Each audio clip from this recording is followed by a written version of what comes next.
You really think someone like you could catch his attention? You're nothing but an invisible maid. The words still echoed in my head when I could finally breathe. My heart was racing, my hands trembling as I held the soaked cleaning cloth that dripped onto the expensive carpet on the 23rd floor of Cross Industries.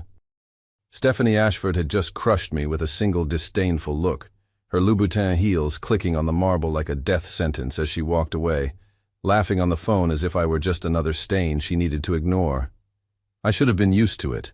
3 years working as a janitor in this glass and steel skyscraper in Manhattan had taught me that people like me were ghosts to people like them.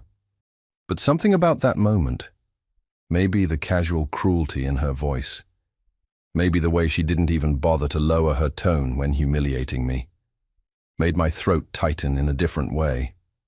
It wasn't anger. It was something worse. It was the painful confirmation that she was right. My name is Maisie Hartwell. I'm 26 years old. I live in a one-room apartment in the Bronx, and I wake up every day at 4 in the morning to take 2 buses to get here. I'm not invisible by choice. I'm invisible by necessity. When you clean the bathrooms of millionaire executives, you learn to disappear, to not make noise, to never, ever look directly at them. But that Thursday afternoon, everything changed.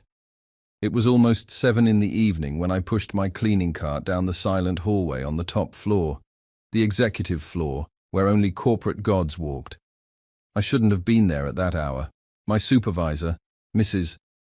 Chen, had asked me to cover someone's shift who had called in sick. The hallway was empty, the automatic lights turning on as I passed, creating long shadows on the glass walls. That's when I heard her voice. Stephanie Ashford. The perfect fiancé of Manhattan's most coveted man. Joseph Cross, 32 years old, handsome in a way that should be illegal, heir to Cross Industries, and completely out of my universe.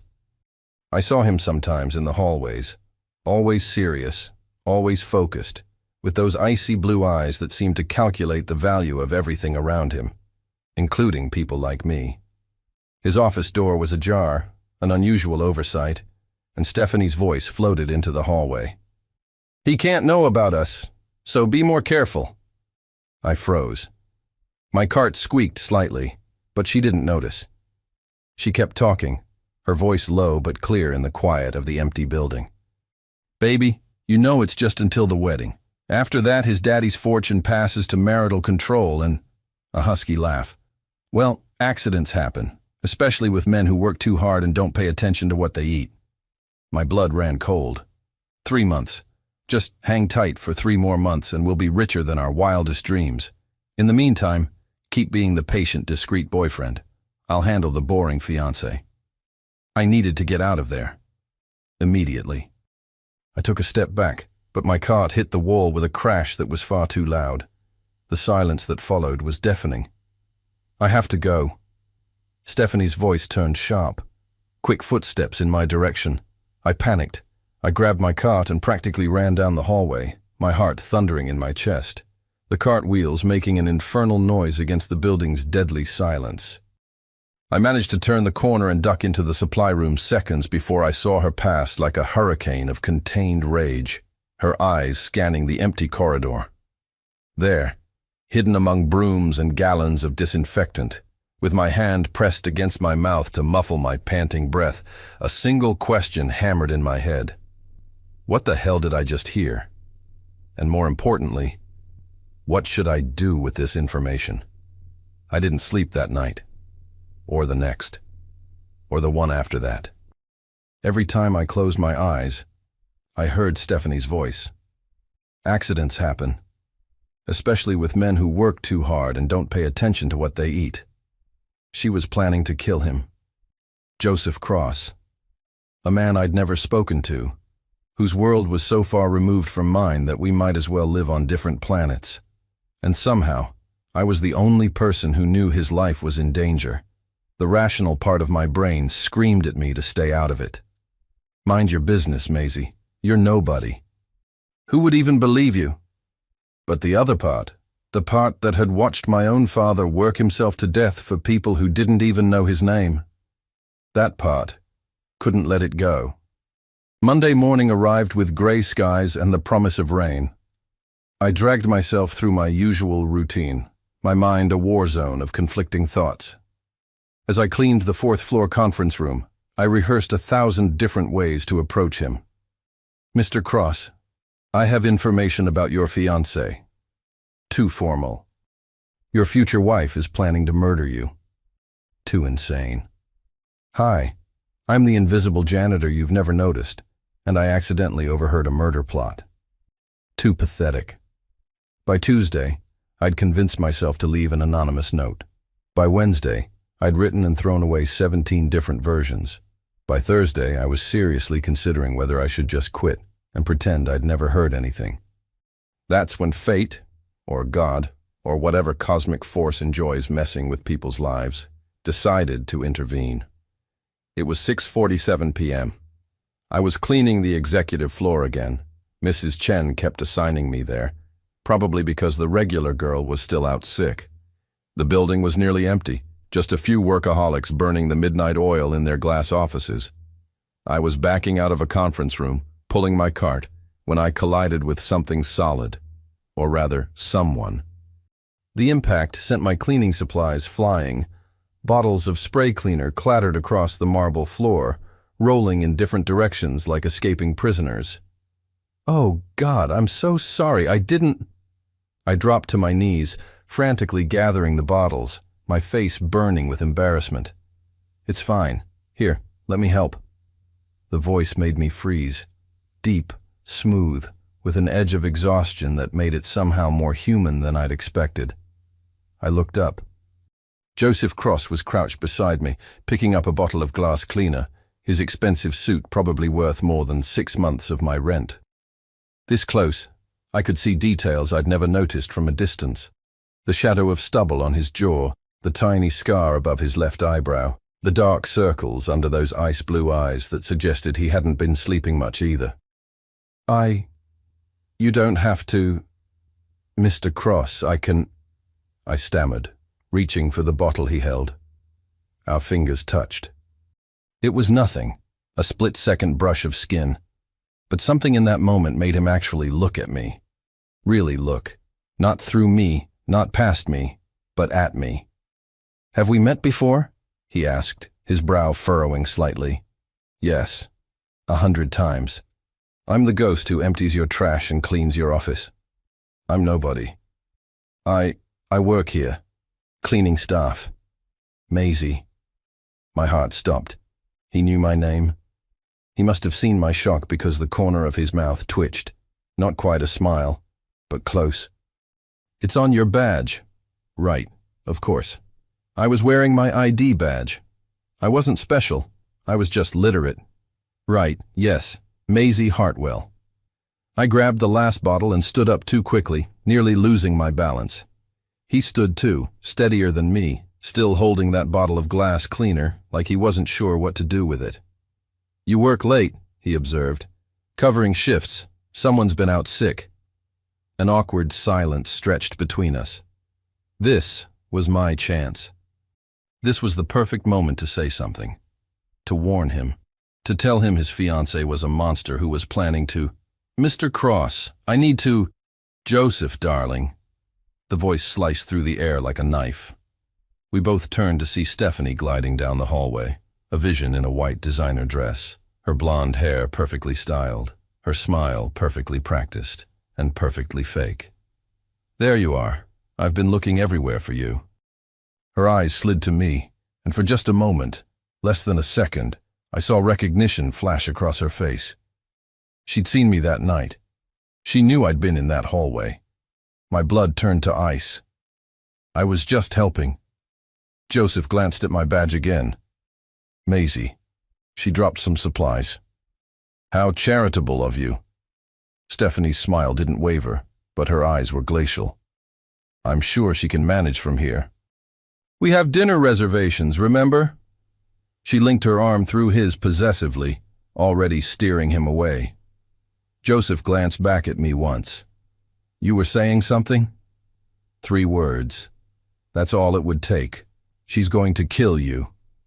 But Stephanie was staring at me with those cold, calculating eyes, and I saw the threat there as clearly as if she'd spoken it aloud.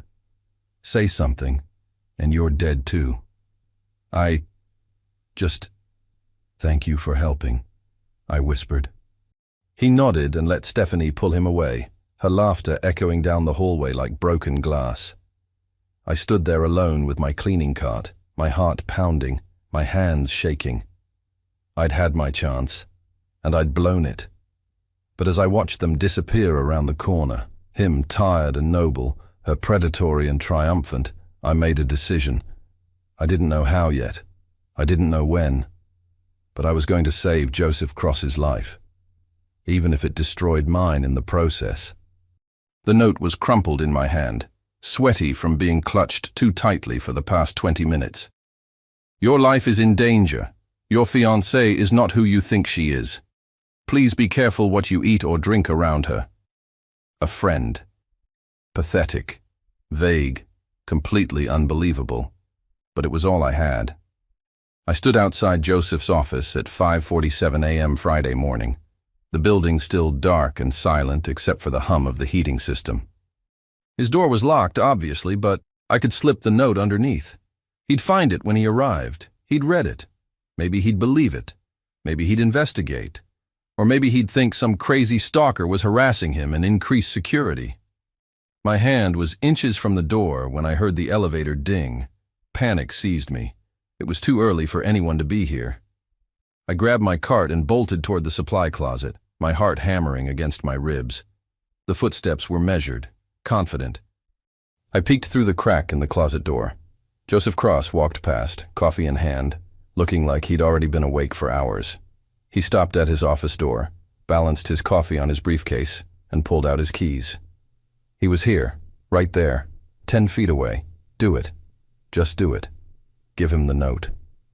But my feet were frozen. My courage evaporated like morning mist. He unlocked his door and disappeared inside. The moment was gone. I slumped against the shelving unit, the note still clutched in my useless, cowardly hand. Some hero I was turning out to be. You've been distracted. Mrs. Chen's voice snapped me back to reality.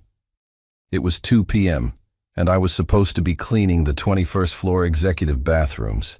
Instead, I'd been scrubbing the same mirror for 10 minutes, lost in thought. I'm sorry, Mrs. Chen. I haven't been sleeping well. She studied me with her sharp, knowing eyes. Mrs. Chen had worked at Cross Industries for 30 years. She'd seen everything, survived every corporate shakeup, and had an almost supernatural ability to read people. Boy trouble? She asked, not unkindly. I almost laughed.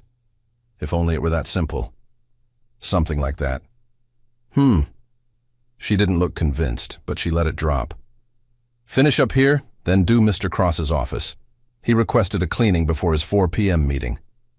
My stomach dropped. His office? But I thought Marcus quit yesterday. Didn't give notice, just walked out. Mrs. Chen frowned. Very unlike him. 20 years with the company, then suddenly gone. A chill ran down my spine. Marcus cleaned the executive floor. Marcus would have been around that evening I overheard Stephanie. Marcus would have... Oh, God.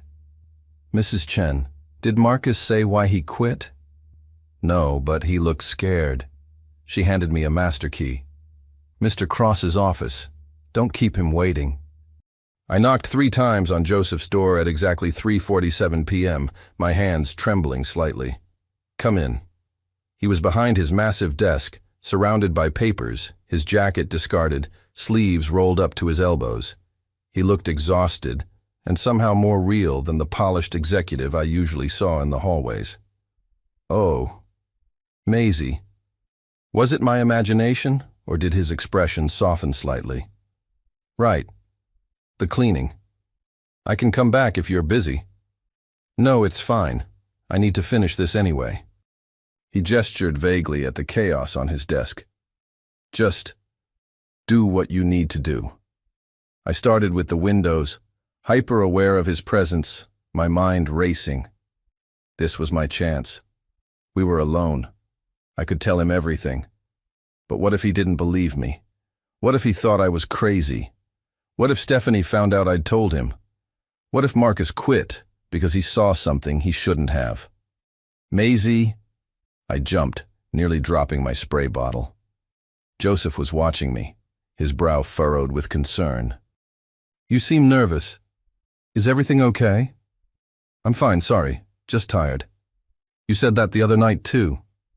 He leaned back in his chair, studying me. How long have you been working double shifts? The fact that he'd noticed, that he remembered, sent a strange flutter through my chest. A couple weeks. That's not sustainable. Neither is living in the Bronx on minimum wage, but here we are. The words came out sharper than I intended. Instead of being offended, he almost smiled. Almost. Fair point. Silence fell between us, but it wasn't entirely uncomfortable. I moved to dust his bookshelf, trying to calm my racing heart. Can I ask you something?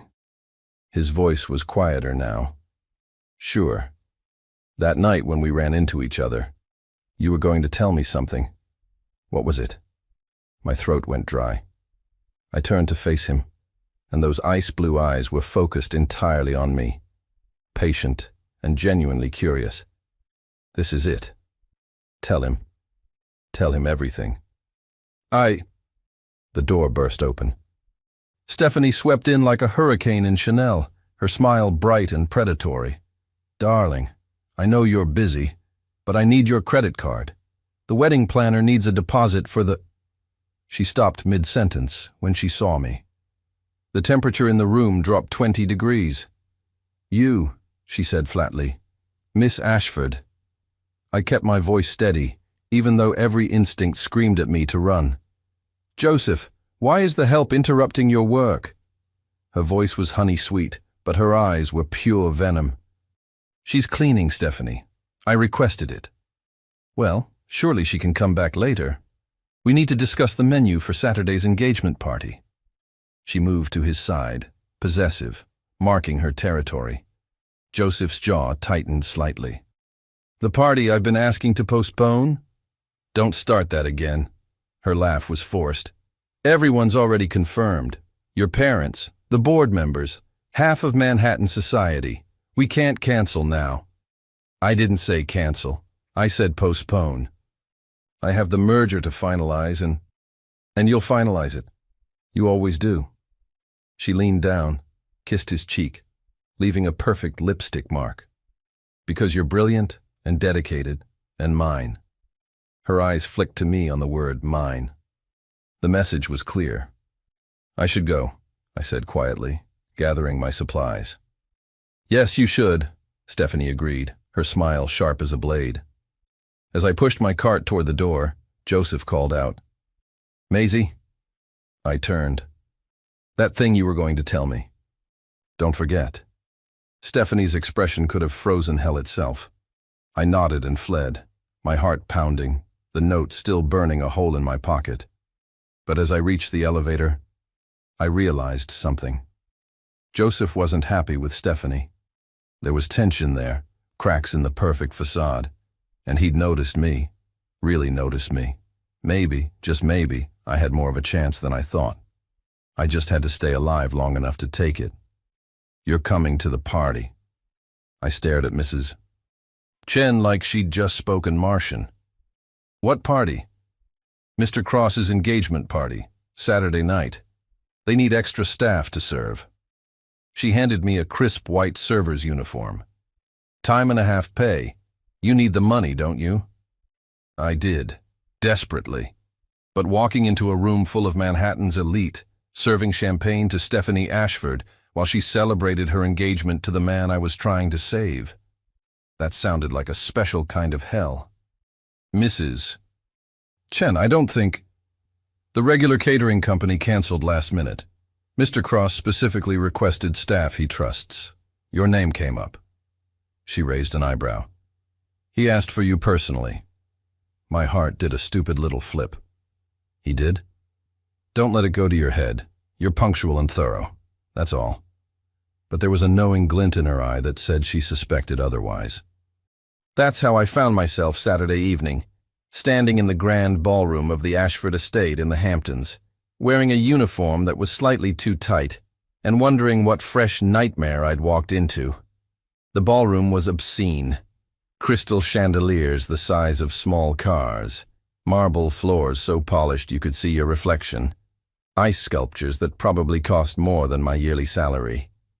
Hundreds of guests in designer everything, dripping in diamonds, laughing at jokes that weren't funny and drinking wine that cost more per bottle than my rent.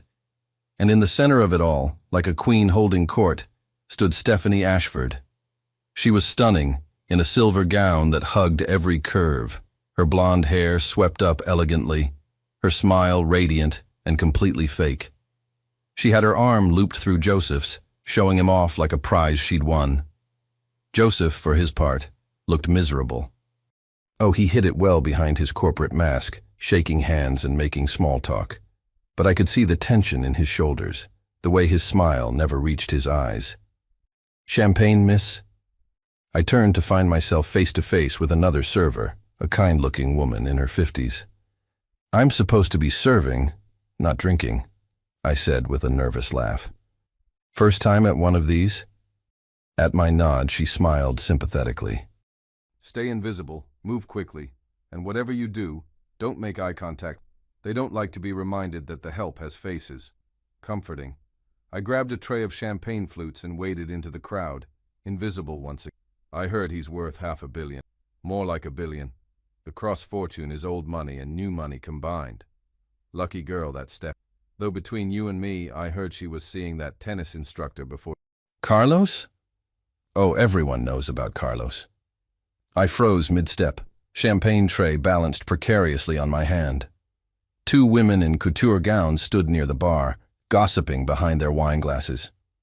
"Does Joseph know?" the first woman asked. "Of course not. Stephanie's too smart for that. Besides, why would she risk this?" She gestured at the opulent ballroom. "For a fling?" "True. She'll drop Carlos the moment she has access to the cross accounts." They laughed, cruel and knowing, and moved away. Carlos. The boyfriend had a name now. And apparently half of Manhattan society knew about the affair. Everyone except Joseph. "You look lost." The voice made me jump, nearly dropping my tray. I spun around to find Joseph standing behind me, loosening his tie slightly, looking like he wanted to be anywhere but here. "Mr. Cross, I'm sorry. I was just hiding?" The corner of his mouth twitched. "Me too." I glanced around nervously. "Shouldn't you be, being engaged?" "Probably." He took a champagne flute from my tray, even though he already had one. "But I saw you sneak out here and thought I'd take a break from the performance." We were in a side hallway off the main ballroom, away from the crowd. Alone. "Performance?" I echoed. "That's what this is, isn't it? A show for investors, board members, social climbers." He took a sip, grimaced. "I hate champagne." "Then why drink it?" "Because it's expected." He set the glass down on a nearby table, and for just a moment, I saw past the corporate armor to the tired, frustrated man underneath. "Do you ever feel like your whole life is just playing a role someone else wrote for you?" "Every single day." "Sometimes," I admitted quietly. He studied me with those impossibly blue eyes, and I felt suddenly, acutely aware of how close we were standing, how good he smelled. Expensive cologne mixed with something warm and essentially him. "That thing you keep almost telling me," he said softly. "Will you tell me now?" My mouth went dry. This was it. The perfect moment. Private, quiet, away from Stephanie. Tell him. Tell him everything. "Joseph, your fiancé. There you are." Stephanie's voice cracked through the air like a whip. She materialized in the hallway, her expression furious beneath her practiced smile. "Darling, everyone's asking for you. We need to do the toast." Her eyes sliced to me. "And you? Shouldn't you be working?" "She is working," Joseph said, irritation creeping into his voice. I asked for a fresh champagne. "How convenient." Stephanie's smile was pure ice. "Well, run along then, little maid. The adults need to have a conversation. The dismissal stung, as it was meant to. But before I could slink away, Joseph did something that shocked us both. "Her name is Maisie," he said firmly. "And she's not little maid. She's a person. Try remembering that." Stephanie's eyes widened slightly. My heart stopped completely. "Of course," Stephanie said through clenched teeth. "My apologies, Maisie." She made my name sound like an insult. "Now, Joseph, we really must." "Fine." He moved past her, but not before glancing back at me. "Find me later. We need to finish that conversation." Then he was gone, pulled back into the glittering nightmare of his engagement party. Stephanie remained, staring at me with naked hatred. "I don't know what game you think you're playing," she hissed, stepping closer. "But let me make something very clear. Joseph Cross belongs to me. His money belongs to me. His future belongs to me. And if you breathe one word of anything you might have heard, anywhere, to anyone," she leaned in, her breath hot against my ear, "you won't just lose your pathetic little job. You'll lose everything. Am I clear?" She didn't wait for an answer. She swept back into the ballroom, leaving me shaking in the hallway. But as I stood there, trying to calm my racing heart, I realized something important. Joseph had defended me. He'd seen me as a person, not furniture. And there were cracks in his relationship with Stephanie. Big ones. Maybe he was starting to see the truth on his own. I just had to make sure he lived long enough to act on it. I didn't hear from Joseph for 3 days after the engagement party. 3 agonizing days where I scrubbed floors and emptied trash bins and replayed that hallway conversation in my head like a broken record. Find me later. We need to finish that conversation. But how could I find him? I was nobody. A janitor who worked overnight shifts and disappeared before the important people arrived. Our worlds only collided by accident, in empty hallways and chance encounters. Wednesday morning changed everything. I arrived at 5 a.m. as usual, but something felt wrong. The executive floor was too quiet, even for that hour, and Joseph's office light was already on. I pushed my cart past his door, trying not to look, but something made me glance inside. He was slumped over his desk, his face pale, one hand pressed against his stomach. My blood turned to ice. I abandoned my cart and rushed in. "Mr. Cross?" He looked up, and I barely recognized him. His face was covered in sweat, his pupils dilated, his breathing shallow. "Maisie." His voice was barely a whisper. "I don't feel right. What did you eat? What did you drink?" I was already pulling out my phone, my hands shaking. "Just coffee. Stephanie brought it this morning. Said she wanted to apologize for the party." He groaned, his face contorting in pain. "God, it hurts." "The coffee. She poisoned the coffee." "I'm calling 911. "No."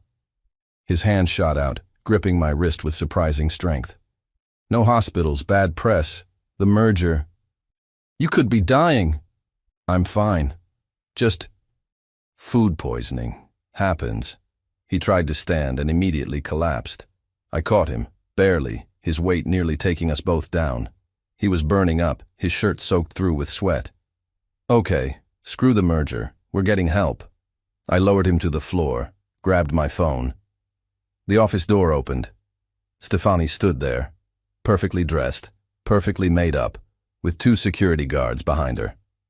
Her expression was pure concern, but her eyes were calculating. "Oh my God, Joseph!" She rushed over, pushing me aside. "What happened? I found him like this. He needs a hospital." "She's right." Stephanie turned to the guards. "Call his private physician, Dr. Morrison. Tell him it's urgent." Then, to me, her voice dropped to a deadly whisper.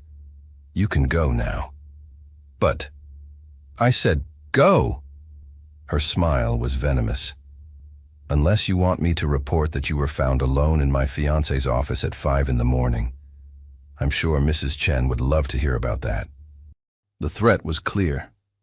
I looked at Joseph, barely conscious on the floor, and wanted to scream. but the security guards were watching, and Stephanie was already playing the devoted fiancé, and I was just the janitor who shouldn't have been there in the first place. I backed out of the office, my heart shattering. Behind me, I heard Stephanie's saccharine voice. "Don't worry, darling. I'll take care of everything." That's what I was afraid of. I spent the rest of the day in a panic. Mrs. Chen sent me home early when she saw my state, probably thinking I was sick too. I paced my tiny apartment, checking my phone obsessively for news. Finally, at 6 p.m., I couldn't take it anymore. I called the Cross Industries main line. "Cross Industries, how may I direct your call?" Is Mr. Cross okay?" "Joseph Cross. I heard he was ill." "Mr. Cross is recovering at home. May I ask who's calling?" "A friend." I hung up before they could ask more questions. Recovering. He was alive. But for how long? That night, I did something crazy. I wrote everything down. Every detail of what I'd overheard. The timeline, Stephanie's threats, Marcus's sudden departure, the coffee incident. I put it all in an envelope addressed to Joseph, with my phone number at the bottom. If something happens to me, at least there will be evidence. Thursday, I tried to deliver it. But building security had been increased and they wouldn't let me pass the executive floor without explicit permission. Friday was the same. By Saturday, I was desperate enough to consider mailing it. Then my phone rang. Unknown number. "Hello? Maisie?" My breath caught. "Joseph. I got your number from HR. Hope that's okay." He sounded tired but alive. Gloriously, wonderfully alive. "Can you meet me? I need to talk to you." "Are you okay? What happened? The coffee?" "Not on the phone." His voice dropped. "Can you meet me at Central Park, the Bethesda Fountain, tomorrow, 10 a.m.? "Yes, of course." "But Joseph, thank you for trying to help me." He paused. "Stephanie said you found me, that you wanted to call 911. She told you that?" "She was angry about it. Said you were overreacting, making a scene." Another pause. "But I remember your face. You looked terrified, not for yourself. For me." Tears stung my eyes. "I was." "Why?" "Because you're a good man who doesn't deserve to die. Because your fiancé is a monster. Because somewhere between cleaning your office and colliding with you in hallways, I started caring whether you lived or died. Everyone deserves someone who cares if they're hurt," I said quietly. The silence on the other end stretched so long I thought he'd hung up. "Tomorrow, 10 a.m. Please come." "I'll be there." I barely slept. By 9:30 a.m. Sunday, I was already at Bethesda Fountain, wearing my best jeans and a sweater that didn't have bleach stains, my heart hammering against my ribs. He arrived at 9:58, wearing casual clothes, jeans, a dark jacket, sunglasses hiding those piercing blue eyes. He looked thinner, tired, but alive. He sat beside me on the fountain's edge, close enough that our shoulders almost touched. "Thank you for coming. Thank you for not dying." He laughed, surprised, and it transformed his whole face. That's one way to put it. We sat in silence for a moment, watching tourists take photos, children chase pigeons, life happening all around us. "The doctor said it was severe food poisoning," Joseph finally said. "But here's the thing. I have an iron stomach. I've eaten street food in Mumbai, sushi in Tokyo, everything. I never get sick. Sometimes it just happens. Stephanie made that coffee specifically for me." He turned to face me, removing his sunglasses. His eyes were serious, searching mine. "She never makes coffee. We have staff for that. But that morning she showed up at my office at 4:45 a.m. with a homemade latte, saying she felt bad about the party." My mouth went dry. "And you know what else is strange? Her behavior after. She kept insisting I shouldn't go to the hospital. Said we'd handle it privately. When I finally did see my doctor, she was there for the entire examination, watching everything. Joseph.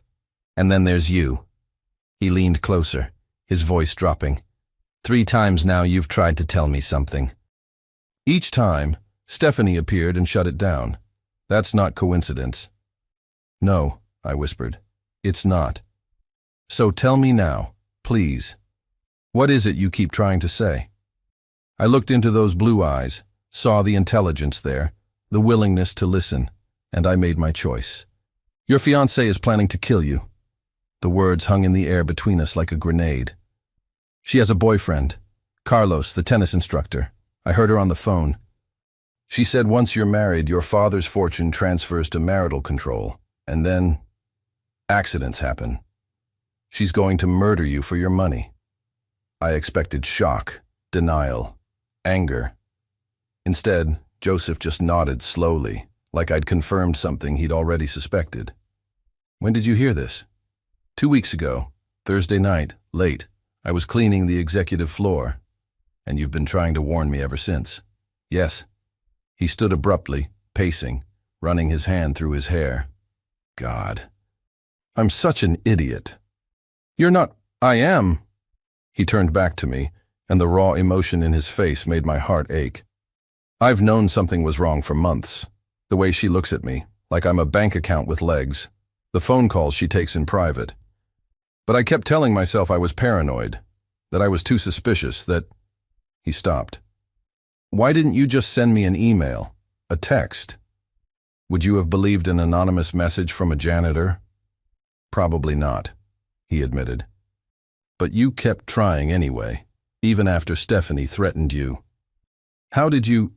I saw her face at the party, and I know Stephanie.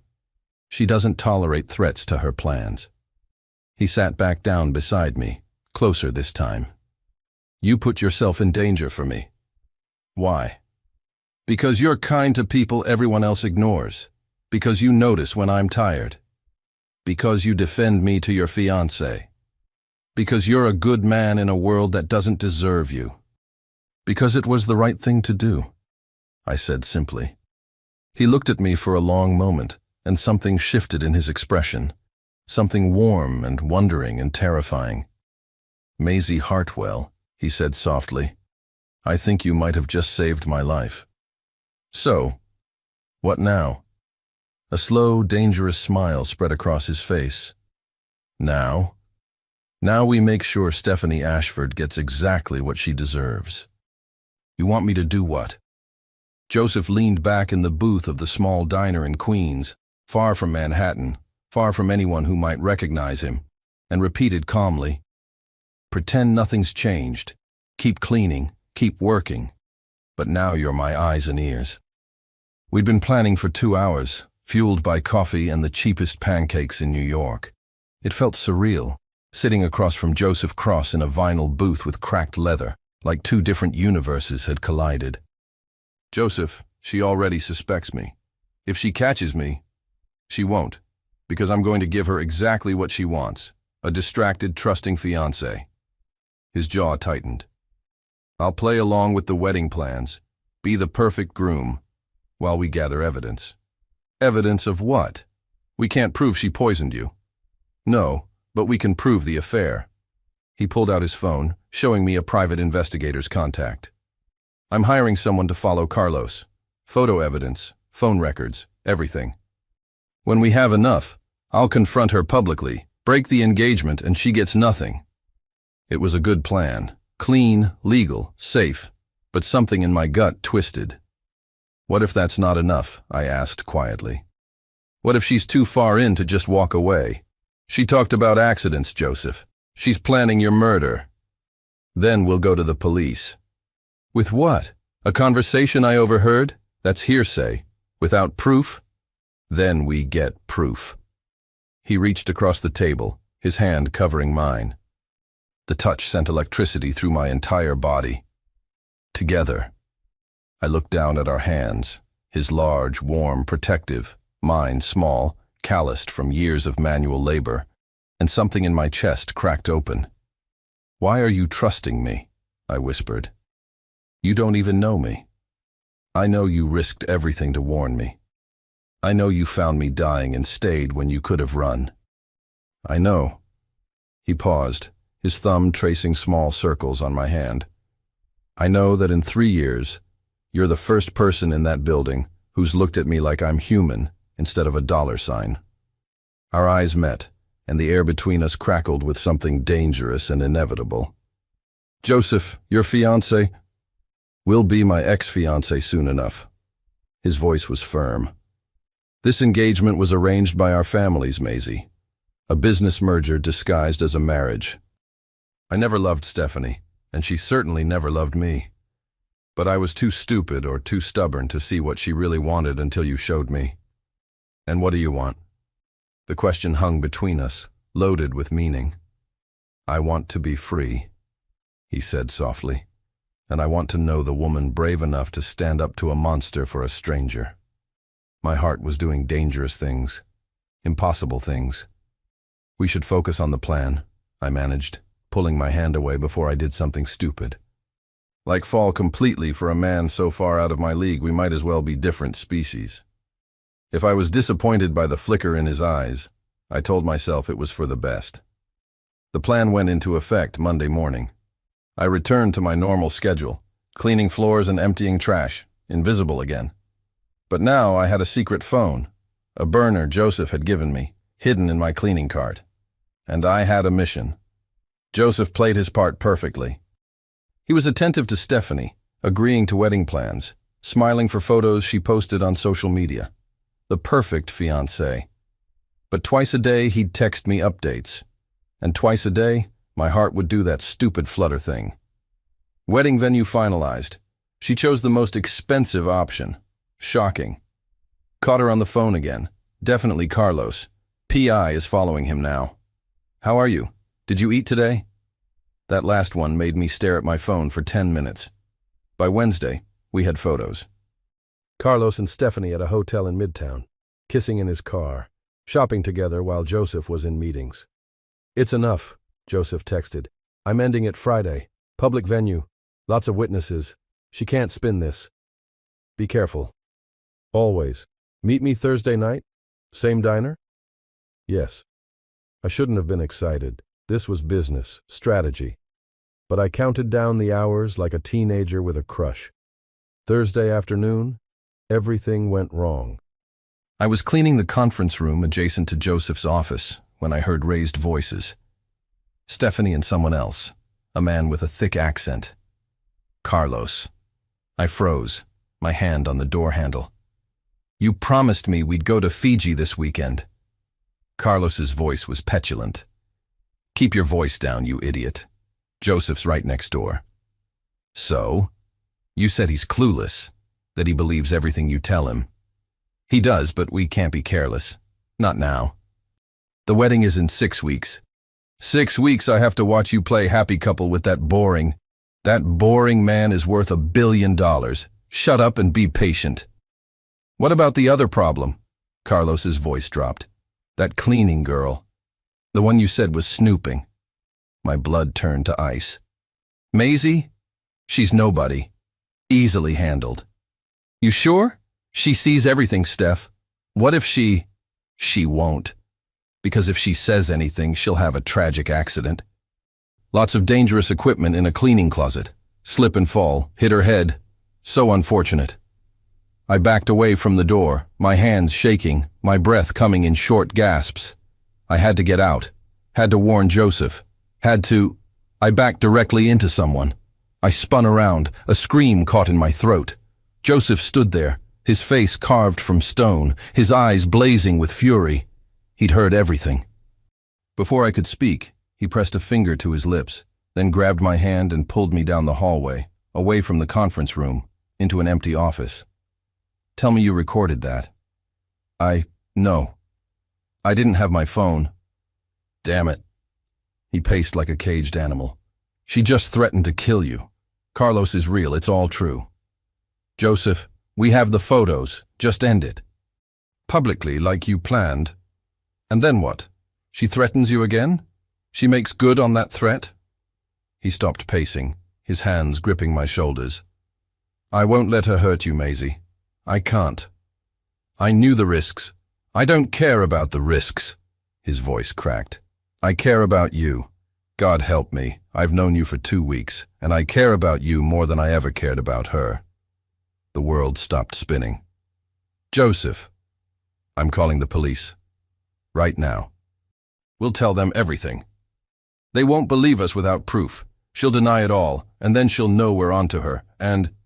I grabbed his arm. Please, stick to the plan. Friday, public breakup. Then she can't touch either of us. He looked torn, desperate, protective in a way that made my heart ache. I'm not letting you out of my sight until this is over, he said finally. You're staying with me tonight. My penthouse. It's secure. Joseph, that's not appropriate. I don't care about appropriate. I care about alive. His eyes locked onto mine. Please, Maisie, let me protect you, just until tomorrow. I should have said no, should have maintained boundaries, kept our relationship professional. But the way he was looking at me, like I mattered, like I was worth protecting, made me nod. Okay. Relief flooded his face. He pulled me into a hug, sudden and tight, and for just a moment, I let myself believe this was real. That we were real. Tomorrow, he murmured against my hair. Tomorrow this ends, and you'll be safe. I held on to him, breathing in his scent, memorizing this moment. Because I had a terrible feeling that tomorrow wouldn't go according to plan. And I was right. Joseph's penthouse was everything I expected and nothing I'd imagined. Floor-to-ceiling windows overlooking Manhattan, minimalist furniture that probably cost more than my entire apartment building, art on the walls that belonged in museums. But it felt empty, cold, like a showroom instead of a home. Guest room is down the hall, Joseph said, setting down my hastily packed overnight bag. You'll be safe here. Building has top-level security.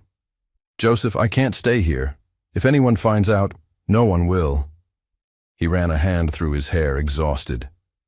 Tomorrow, I end this. Board meeting at 10 a.m. All the executives will be there. I'll present the evidence, break the engagement publicly. By noon, Stephanie Ashford will be out of my life forever. And then? He looked at me, something unreadable in those blue eyes. And then I figure out what comes next. We ordered Chinese food. Joseph's choice, surprisingly. We ate on his couch, watching the city lights twinkle below, and for a few hours, we were just two people talking. Not a billionaire and a janitor, just Joseph and Maisie. Why business? I asked. If you could do anything, what would it be? He was quiet for a long moment. Architecture. I wanted to design buildings, not buy them. A sad smile. But my father had other plans. The Cross legacy, family obligations, all that. It's not too late. Isn't it? He looked at me. I'm 32, Maisie. I've spent 10 years building an empire I never wanted. How do you walk away from that? One step at a time. Starting with tomorrow. He shifted closer, his hand finding mine on the couch cushion. You make it sound simple. Maybe it is. Maybe we complicate things that should be easy. Like what? Like this. Like us. Like the fact that I'm falling for you and it's the worst possible timing. Like knowing what you want, I said softly. I know what I want. His voice was rough, intense. I've known since you crashed into me with that cleaning cart and looked at me like I was a person instead of a name on a building. My breath caught. Joseph. Tomorrow, when this is over, I want to take you to dinner. A real dinner. Not as your employer, not as some scandal waiting to happen. Just as a man who wants to know everything about the woman who saved his life. I'm a janitor from the Bronx. I'm a man who's tired of living someone else's life. He cupped my face gently. Let me make my own choices, Maisie. Let me choose you. He was going to kiss me. I could see it in his eyes, feel it in the air between us. And God help me, I wanted him to. His phone shattered the moment. He cursed, checking the screen. His face went white. What is it? The PI. Carlos just left Stephanie's apartment. He scrolled frantically. He's heading to the airport. There's a ticket in his name, one way to Rio. He's running? She's getting rid of him. Joseph stood abruptly. She knows. Somehow she knows we're on to her. How could she? My phone buzzed. The burner phone Joseph had given me. Unknown number. I answered, my hand shaking. Hello? Hello, Maisie. Stephanie's voice was poison sweet. Did you really think I wouldn't find out? That I wouldn't notice my fiancé suddenly growing a spine? How did you get this number? I have my ways, just like I have ways of dealing with problems. A pause. Carlos was a problem. Past tense. My blood ran cold. What did you do? Let's just say he won't be answering any questions. Ever. She laughed. And here's what's going to happen next. Tomorrow's board meeting? It's canceled. Joseph caught a terrible flu, so sad. And you, little janitor? You're going to disappear. Just like Carlos. Just like anyone who gets in my way. You're insane. I'm practical. Joseph will marry me in 6 weeks. He'll have an unfortunate accident in 6 months, and you'll be a distant memory. Unless, her voice turned calculating, you want to make a deal. What kind of deal? $500,000, cash. You disappear, never contact Joseph again, never speak of anything you heard. Take the money and start over somewhere far away. Joseph was frantically mouthing, trace the call, while texting someone. And if I don't? Then I'll make sure they find your body in pieces. Your choice. You have 1 hour to decide. The line went dead. I stood there, trembling, while Joseph finished his text and pulled me into his arms.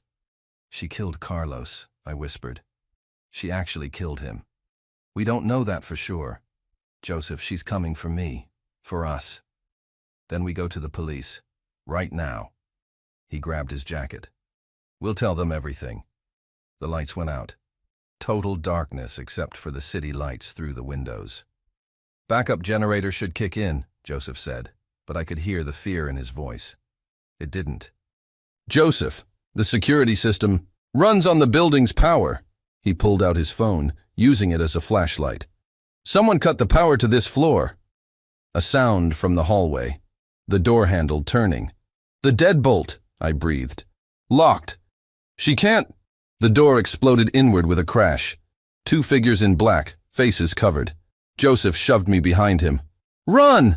I ran for the bedroom, heard Joseph fighting, heard grunts and crashes. I grabbed my phone, dialed 911. A hand clamped over my mouth. Another grabbed my arms. Shh! A voice hissed. The lady just wants to talk. I bit down hard. The man yelped, loosened his grip just enough. I screamed, Maisie! Joseph's voice, desperate, furious.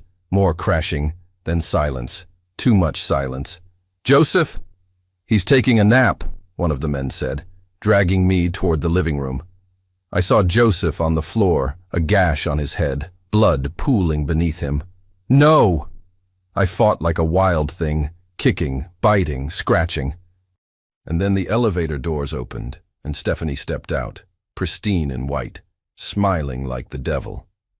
Hello, Maisie. Let's have that chat, shall we? Stephanie circled me like a predator, her heels clicking on Joseph's marble floor. Behind her, Joseph lay motionless, blood matting his dark hair. Is he dead? My voice cracked. Not yet. That comes later, after you sign this. She held up a document. A confession. You'll admit to stalking Joseph, to breaking into his home with intent to harm him. When the police find you both dead, murder-suicide, so tragic, no one will question it. You're insane. I'm thorough. She nodded to one of her goons. He pressed a gun to my temple. My entire body went numb. This was it. This was how I died. But then I remembered. The burner phone. Still recording in my pocket. I'd hit record when she called. I just needed her to confess. On tape. One more time. Why? I asked, stalling. Why go through all this? You could have just left Joseph. And give up $1 billion? She laughed. You really don't understand how the world works, do you? People like me don't settle. We take what we want, and I want everything. So you killed Carlos. Carlos was weak, sloppy. He wanted more money, threatened to expose me. She examined her manicured nails. His car went off a bridge an hour ago. Brakes failed. Such a shame. And Joseph? How are you going to kill him? Slowly, carefully. Small doses of antifreeze in his coffee over 6 months. By the time anyone noticed, it would look like kidney failure. Natural causes. She smiled. I've been planning this for 2 years. You think some little cleaning girl can stop me? Maybe not. A new voice, weak but furious. But I recorded every word. Joseph pushed himself up from the floor, blood dripping down his face, his phone held high, screen glowing, recording. And so did I. Stephanie's face went white, then red with rage. Kill them both! The goon raised his gun. The windows exploded. SWAT team members rappelled through the shattered glass, weapons drawn, shouting commands. The goons dropped their guns, hands up. Stephanie tried to run for the elevator. She didn't make it 3 steps before she was tackled, cuffed, screaming threats and curses. I collapsed, sobbing with relief, as Joseph crawled to me, pulling me into his arms. How? I gasped. The PI. I texted him when she called. He contacted the police, told them about Carlos. Joseph held me tighter. They've been listening outside for 10 minutes, waiting for her to confess. You let her think she'd won. I let her hang herself. He pulled back, cupping my face with bloody hands. Are you okay? Did they hurt you? I'm fine. Your head? I've had worse. He smiled, painful and real, though I'm pretty sure I have a concussion. A detective approached, helping us both to our feet. Mr. Cross, Miss Hartwell, we'll need full statements. But first, let's get you to a hospital. As paramedics swarmed in, as Stephanie was dragged away still screaming, as police photographed the scene, Joseph refused to let go of my hand. Don't leave me, he murmured. Never, I promised. 3 weeks later, the charges against Stephanie were extensive. Attempted murder, conspiracy, fraud, and after they found Carlos's body, actual murder. She'd be in prison for life. The media had a field day. Socialite's deadly scheme. Billionaire's close call. The janitor who saved his life. That last one made me want to hide forever. But Joseph had other plans. He took me to dinner. Then another. Then another. Each one at a different restaurant. Each one better than the last. He was courting me, properly, publicly, and he didn't care who saw. You know people are talking, I said over wine I couldn't pronounce. Let them. He reached across the table, taking my hand. I've spent my whole life caring what people think. I'm done. Joseph, I love you. The words hit me like lightning. You can't. We barely know each other. I know you're brave. I know you're kind. I know you risked everything for me when you had nothing to gain. His thumb traced circles on my palm. I know that when I wake up, the first thing I want is to hear your voice. That's enough. I'm still a janitor. Actually, you're not. He pulled out an envelope. You're my new head of operations. 6-figure salary, full benefits, corner office. I stared at him. You can't just... I can do whatever I want. It's my company. He grinned. Besides, you're overqualified. You cleaned that building top to bottom. You know every inch of it. Who better to manage operations? People will say I slept my way to the top. People can say whatever they want. He stood, came around the table and knelt beside my chair. Maisie Hartwell, I'm not asking you to marry me, not yet. But I'm asking you to take a chance on something real. On us. On a life we choose, not one that's chosen for us. I looked at this man, this impossible, wonderful man, and made my choice. Okay. Okay. Okay. I'll take the job. Okay. I'll date you properly. Okay to all of it. I pulled him up, kissing him in the middle of the restaurant while cameras flashed and people whispered. I didn't care.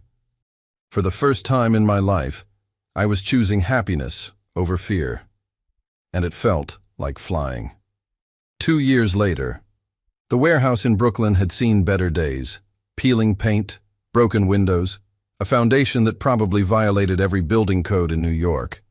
But when Joseph looked at it, his eyes lit up like a kid on Christmas morning. "It's perfect," he breathed. I laughed, adjusting the hard hat he'd insisted I wear. "It's a disaster. It's a blank canvas." He pulled out the architectural plans he'd been working on for months, his first independent project since stepping down as CEO of Cross Industries. Community center on the first floor, affordable housing above, rooftop garden, solar panels, everything sustainable, everything accessible. "Everything expensive," I pointed out, though I was smiling. "That's what trust funds are for."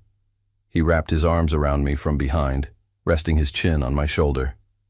"What do you think? Too ambitious?" I turned in his arms. "You're going to change lives, just like you changed mine." He kissed me, soft and sweet, in the dusty warehouse that would become his legacy. "Our lives," he corrected. "I couldn't do any of this without you." It was true. After accepting the operations position at Cross Industries, I'd discovered I had a talent for management and organization that went far beyond cleaning schedules. Within 6 months, I'd streamlined 3 departments and saved the company millions. Within a year, Joseph had promoted me to VP. And then he'd done something that shocked the entire business world. He'd stepped down as CEO, installed a trusted board member in his place, and announced he was pursuing architecture full-time. The media called it a midlife crisis. I called it finally living. "Mrs. Chen wants to know if you're coming to her retirement party," I said, scrolling through my phone. "She says she needs to make sure that boy treats you right." Joseph laughed. "I love that she still calls me that boy. You'll always be that boy to her, just like I'll always be her favorite janitor. Former janitor, current VP, future." He stopped himself. "Future what?" He pulled away slightly, suddenly nervous in a way I'd never seen him. "Actually, that's why I brought you here. I wanted to show you the plans, but also..." He took a deep breath. "This building, I'm buying it in both our names, equal partners." "Joseph, that's too much. Wait, I'm not finished." He reached into his jacket pocket. "I know we said we'd take things slow. I know we agreed no pressure, no rush. But Maisie, I've spent 2 years falling more in love with you every single day, and I don't want to wait anymore." He pulled out a small velvet box. My heart stopped. "I'm not asking you to say yes right now. I'm just asking you to know that whenever you're ready, tomorrow, next year, 10 years from now, I'll be here, waiting, hoping." He opened the box, revealing a simple, stunning diamond ring. "Maisie Hartwell, will you marry me? Eventually." I laughed through tears, my hands shaking. "That's the worst proposal I've ever heard." "I know. I'm terrible at this." "Yes." He froze. "Yes, eventually.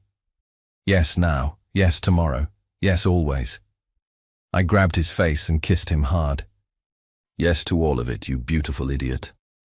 He slipped the ring on my finger with trembling hands, then lifted me up and spun me around, both of us laughing in that dusty, broken warehouse that was full of nothing but potential and promise. The wedding, 6 months later. We got married in Central Park at Bethesda Fountain, the place where I'd first told him the truth, where everything had changed. It was small, just 50 people. Mrs. Cheng cried through the entire ceremony. Joseph's parents, who'd been surprisingly supportive once they realized their son was actually happy, sat in the front row. My mother, who I'd reconnected with after years of distance, held tissues and beamed with pride. No ice sculptures, no designer gowns, no society pages, just us, in our favorite place, promising forever. Joseph's vows made me cry. "You saw me when I was invisible to myself. You saved my life, and then you taught me how to live it. I promise to choose you, every day, for the rest of my life." Mine were simpler. "You made me believe I deserved to be seen. You made me brave. I love you, Joseph Cross, and I choose you too." When the officiant pronounced us married, Joseph dipped me dramatically, kissing me while our guests cheered and cameras flashed, and the tourists at the fountain had no idea they were witnessing the ending of a story that had started with murder plots and cleaning carts. 1 year after the wedding. "Push, Maisie, one more," I screamed something very unlike at my husband, who wisely said nothing and just held my hand tighter. And then, at 3:47 a.m. on a Tuesday, our daughter entered the Elena Hope, £7. Perfect. Joseph held tears. She's so small. What if I break her? You won't. Exhausted, and you're going to be an amazing father. We're going to be amazing parents, he corrected, placing Elena in my arms. Look at her, Maisie. We made this. We made something beautiful out of all that darkness. I looked at my daughter, my husband, my life, so impossibly different from where I'd started, and felt overwhelmed with gratitude. What are you thinking? Joseph asked softly. I'm thinking about that night, when I heard Stephanie on the phone and had to choose whether to get involved or walk away. The best decision you ever made? Second best. I smiled at him. The best was saying yes in that warehouse. 5 years later, final scene. Mommy, why does Aunt Chen call Daddy that boy?